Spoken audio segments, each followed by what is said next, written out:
तो जो भी लीगल एंड रेगुलेटरी रिक्वायरमेंट्स हैं, यानी कि जो भी हमने 4 एलिमेंट्स पढ़े थे regarding the customer acceptance policy था, या फिर जो कस्टमर का आइडेंटिफिकेशन प्रोसीजर था, मॉनिटरिंग ऑफ ट्रांजैक्शन था, या फिर जो रिस्क मैनेजमेंट था, जो 4 हमने ऊपर ये एलिमेंट्स पढ़े उनके रिगार्डिंग जो भी लीगल एंड रेगुलेटरी रिक्वायरमेंट्स चाहिए वो केवाईसी पॉलिसी में होनी चाहिए।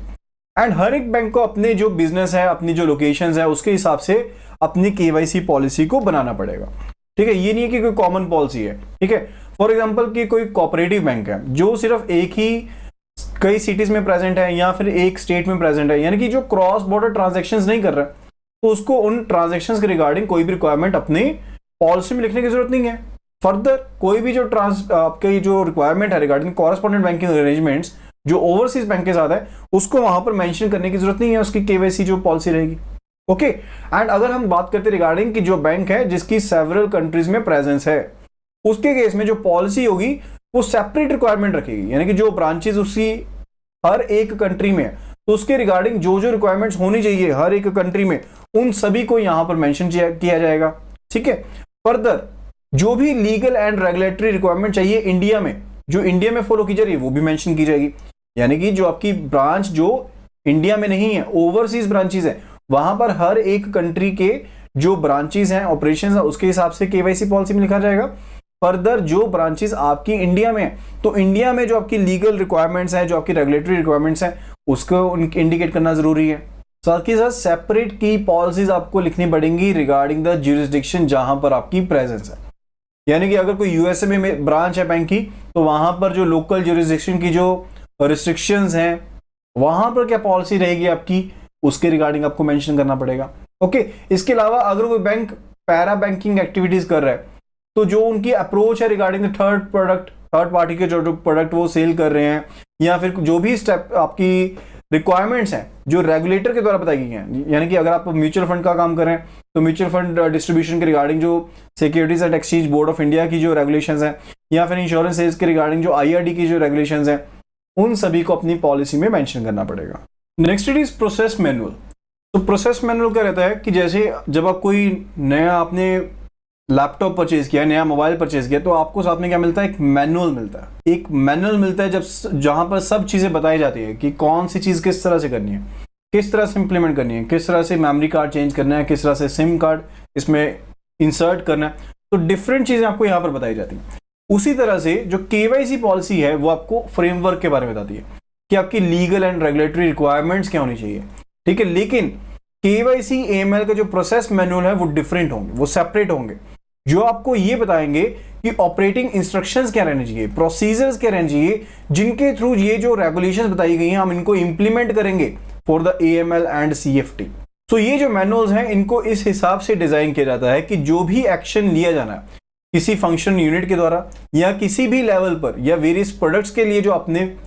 एक्शन लेना है, वो सब चीजें यहां पर बताई जाए। तो एक चीज यहां पर हो सकती है कि जो बिजनेस के हिसाब से या प्रोडक्ट लाइन के हिसाब से आप डिफरेंट मैनुअल दे सकते हैं, यानी कि एक प्रोडक्ट के लिए एक प्रोसेस मैनुअल दे दिया, दूसरे प्रोडक्ट के लिए दूसरा आपने प्रोसेस मैनुअल दे दिया, या फिर बिजनेस लाइन के हिसाब से आप प्रोसेस मैनुअल दे सकते हैं, जिसमें सारा का सारा साइकिल जो है वो एंड टू एंड कवर होगा। यानी कि कस्टमर जब से आपके पास आ रहा है एंड जब तक आप सस्पिशियस ट्रांजैक्शन को रिपोर्ट करते हैं, आप रिलेशनशिप को रिव्यू करते हैं जब भी नेसेसरी है, वो सब चीजें उसमें बताई जाएंगी कि किस तरह से आपने इन ऑपरेशंस को करना है। ऑल्टरनेटिवली कह लीजिए कि जो भी सेपरेट सेक्शंस हो सकते हैं डिफरेंट बिजनेस लाइंस के, वो आप मेंशन करेंगे। Next it is customer acceptance policy. So best way जिसके थ्रू जो बैंक है वो मनी लॉन्ड्रिंग को या फिर टेररिज्म फाइनेंसिंग को या फिर फ्रॉड रिस्क को मिटिगेट कर सकता है, खत्म कर सकता है, वो तब होगा जब बैंक जो है वो डील करेगा जेन्युइन कस्टमर के साथ एंड उन कस्टमर्स को अवॉइड कर देगा जिनके ऊपर पहले से ही संदेह है या फिर जो क्रिमिनल बैकग्राउंड से जुड़े हुए हैं। तो इस चीज को करने के लिए बैंक को एक क्लियर कट पॉलिसी बनानी पड़ेगी जिसमें क्लियरली पैरामीटर्स लिखे जाएंगे regarding the acceptance of the customer, कि कौन से कस्टमर को आपने एक्सेप्ट करना है। तो ये जो एलिमेंट है ये केवाईसी पॉलिसी का फंडामेंटल है, केवाईसी पॉलिसी का फंडामेंटल है। अगर ये चीज सही होगी तो बाकी पॉलिसी आपकी सही हो ही जाएगी। So let us see the prohibitions. तो जो रूल 9 है prevention of money laundering rules का रिगार्डिंग, वो यहां पर प्रोहिबिशंस के रिगार्डिंग गाइडलाइंस देता है in the customer acceptance policy कि कोई भी एनोनिमस अकाउंट ओपन नहीं किया जाएगा, कोई भी अकाउंट फिक्टिशियस नेम में ओपन नहीं किया जाएगा, कोई भी अकाउंट दूसरे पर्सन के बिहाफ पर किसी और की आइडेंटिटी पर ओपन नहीं किया जाएगा। लाइकवाइज पर्सन ए आपके पास आया कि वो पर्सन बी के पैसे जमा करवाना चाहता है, लेकिन वो खोलेगा अकाउंट अपने नेम से। अगर आपको कहीं इस चीज के बारे में कुछ भी सस्पिशन होता है, ठीक है, अब यहां पर पर्सन ए जो अकाउंट ओपन करवाएगा वो इस हिसाब से ओपन करवाएगा ताकि पर्सन बी की आइडेंटिटी डिस्क्लोज ना हो, ठीक है। तो इस तरह के अकाउंट्स को ओपन नहीं किया जाएगा। इसी तरह से बेनामी नेम्स में जो अकाउंट है वो आरबीआई की गाइडलाइंस के अकॉर्डिंग परमिटेड नहीं है। फर्दर जो कस्टमर की आइडेंटिटी है वो किसी और कस्टमर के साथ मैच नहीं करनी चाहिए या फिर किसी एंटिटी के साथ मैच नहीं करनी चाहिए जिसका जो नेम है आरबीआई की सैंक्शन लिस्ट में है। तो सैंक्शन लिस्ट हमने लास्ट यूनिट में पढ़ा था, जहां पर जिनके ऊपर रिस्ट्रिक्शन लगाई गई है उनका नेम डाला जाता है सैंक्शन लिस्ट में। तो अगर आरबीआई के द्वारा कोई सर्कुलेटेड सैंक्शन लिस्ट है उसमें कस्टमर का नाम अपीयर हो रहा है या फिर जो कस्टमर की आइडेंटिटी है वो किसी और पर्सन के साथ मैच कर रही है, तो उसके केस में अकाउंट ओपन नहीं होगा। इसके अलावा अगर किसी एंटिटी का, किसी एंटरप्राइज का जो नेम है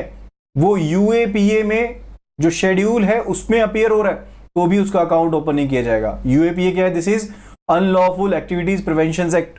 इसके अलावा अगर किसी नेगेटिव लिस्ट में, जैसे कि एफआईयू की अलर्ट लिस्ट है या फिर रिजर्व बैंक ऑफ इंडिया की क्वेश्चन एडवाइजेज हैं या फिर सीबीआई के द्वारा, ईओडब्ल्यू के द्वारा, डायरेक्टर ऑफ इन्फोर्समेंट के द्वारा,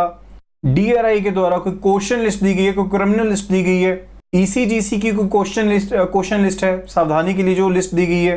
फर्दर जो सैंक्शन लिस्ट है डिफरेंट वेरियस कंट्रीज की, जैसे यूएसए ने कोई सैंक्शन लिस्ट दी है, ईयू ने, यूरोपियन यूनियन ने कोई सैंक्शन लिस्ट दी है, एंड ये वाली जो चीज है ना, that is sanction list of various countries, ये वैलिड रहती है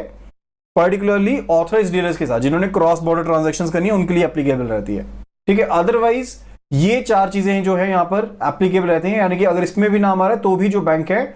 उसे अकाउंट ओपन करने को कंसीडर नहीं करना चाहिए या किसी भी तरह की जो सर्विसेज हैं वो उस इंडिविजुअल को प्रोवाइड नहीं करनी चाहिए।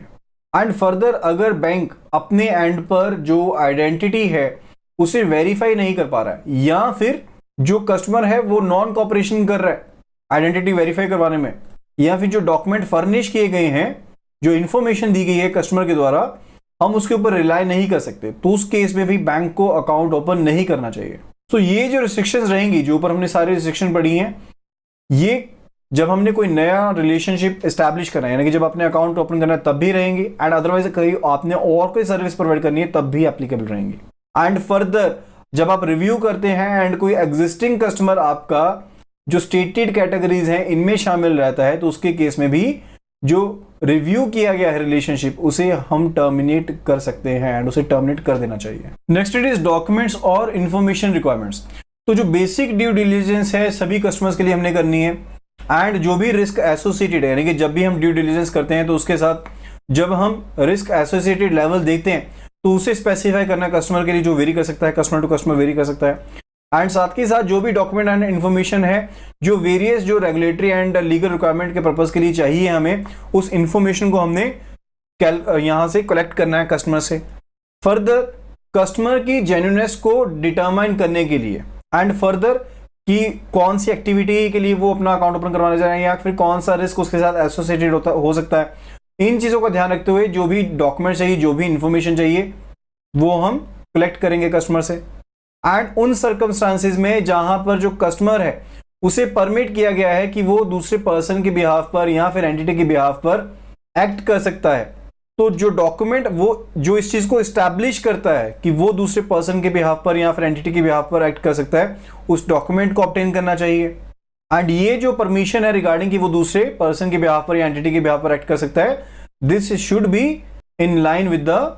जो भी कानून है एंड जो भी प्रैक्टिसेस हैं बैंक की उसके हिसाब से होनी चाहिए, यानी कि उसके दायरे में होनी चाहिए। ये नहीं है कि कानून परमिट नहीं कर रहा है, पर्सन कह रहा है कि मुझे अलाउ किया गया उसके द्वारा, तो वो चीज भी सही नहीं रहेगी। Then it is customer risk categorisation. So KYC policy में जो भी रिस्क कैटेगरीज हो सकती हैं, जिन कैटेगरीज में हम कस्टमर को कैटेगराइज कर सकते हैं फॉर मनी लॉन्ड्रिंग और टेररिज्म फाइनेंसिंग, उन्हें यहां पर स्टेट किया चाहिए under the customer risk categorisations. And किन पैरामीटर्स के बेस के ऊपर हम कस्टमर की रिस्क कैटेगरी को डिटरमाइन करें, उन पैरामीटर्स को भी यहां पर मेंशन किया जाना चाहिए। Then it is regarding the approval authority. So ऐसा प्रोविजन भी इंक्लूड किया जा सकता है कि जहां पर कस्टमर हाई रिस्क कैरी कर रहे हैं या फिर जहां पर कॉम्प्लेक्स अरेंजमेंट है कस्टमर को लेकर, वहां पर मे भी हो सकता है कि अप्रूवल जो है वो हायर लेवल अथॉरिटी से लिया जाए कस्टमर रिलेशनशिप को इस्टेब्लिश करने के लिए, या फिर अकाउंट ओपन करने के लिए, या फिर जो कोई रिलेटेड ट्रांजैक्शन करनी है बिजनेस में उसको करने के लिए, जहां पर हाई रिस्क एसोसिएटेड है या फिर जहां पर कॉम्प्लेक्स अरेंजमेंट्स है, तो उसके रिगार्डिंग अगर प्रोविजन है तो वहां वो भी केवाईसी पॉलिसी में मेंशन की जानी चाहिए। Then it is not to be restrictive. जो पॉलिसी है वो बहुत ज्यादा रिस्ट्रिक्टिव नहीं होनी चाहिए। तो इतना ज्यादा भी हम रिस्ट्रिक्शन नहीं डाल सकते हैं कि हम जनरल पब्लिक को बैंकिंग फैसिलिटी के लिए डिनाई कर दें, खास करके उनको जो फाइनेंशियली एंड सोशली पिछड़े हुए हैं। So that was regarding the KYC policy.